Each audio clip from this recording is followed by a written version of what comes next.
Isa sa pinakamahirap na problema ng isang truckers ay kapag nasisiraan sila ng sasakyan sa daan.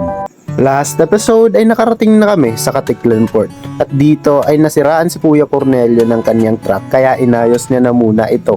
Dito ay nararamdaman ko na rin yung sugat sa aking pa sa paglalakbay namin na to. Ngunit pagkatapos maayos ng truck ni Kuya Cornelio ay sumakay na kami ng barko na biyahe papuntang Mindoro.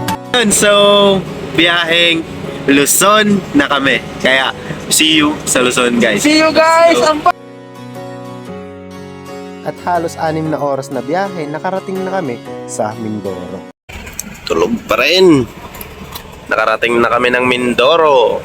Pagkadating namin sa Mindoro ay naghanap na muna ng spot sila Kuya Neknek kung saan kami magpapalipas ng gabi. Nog moments. Nandito na kami ngayon sa Mindoro. Guys. Touchdown Mindoro. Akala namin diretso kami ng Batangas. pero dumaan muna kami ng Mindoro. So, pagkatapos dito sa Mindoro is pupunta na ng Batangas. So, Dumaan kami ng Mindoro para kumain, guys. yeah. Kakain kami. Binigyan kami ni Kuya ng pambili ng pagkain. So, maraming salamat talaga kay na Kuya Neknek at kay Kuya. Ano nga ulit full name ni Kuya? Sila. Yung driver mo? Cornelia. Si Kuya Cornelio. At si Kuya Cornelio. Kaya, let's go! Tara! Hindi na namin na video yung pagkain namin kasi ang dilim na. Pero pagkatapos namin kumain ay nagduyan gaming na kami at natulog na.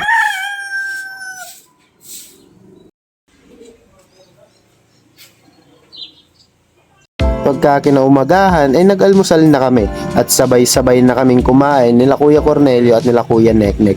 At pagkatapos ay babiyahe na ulit papuntang Calapan, Mindoro para makatawid sa Batangas. Video, kami ang magluluto ngayon ng uulam namin at kanin. Syempre, Alam namin ngayon is manok, tsaka magluluto ng rice. Kaya, tara, let's go! yun na nga ay nagluto na muna kami para makapaghapunan na at sabay-sabay na rin kaming kumain. Pagka kinagabihan ay pumasok na kami sa puerto at sumakay na rin ng barko. So, pang-5 sakay na namin ng barko sa biyahe na to. At ngayon, punta na kaming Batangas galing dito sa Mindoro. So, see you Luzon! Let's go! Nagumpisa nang maglayag ang barko at halos umabot ng 3 oras ang biyahe at nakarating na kami sa Batangas! City! Let's go! Parating na kami, guys. Nakarating dito na. sa Batangas. Maraming salamat, Kuya. Maraming salamat, kuya.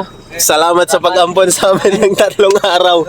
Kita tayo soon. Kita tayo. Sa susunod makabawi kami. Salamat sa Maraming salamat, Kuya. Thank you. Salamat. Kuya Cornelio.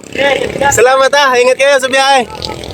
at nag-almusal na muna kami bago bumalik sa pagpapapara. At dito na mag-uumpisa ang pakikipagsapalaran namin sa Luzon. Iikutin namin ang buong Luzon nang hindi gumagastos ng pera. Kaya ano nga ba ang mangyayari sa amin dito? Salamat ka! Thank you!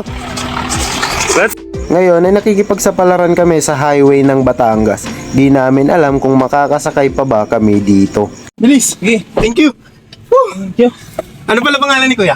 Vlogger? Opo! Patay tayo dyan! Ano pangalan ni Kuya?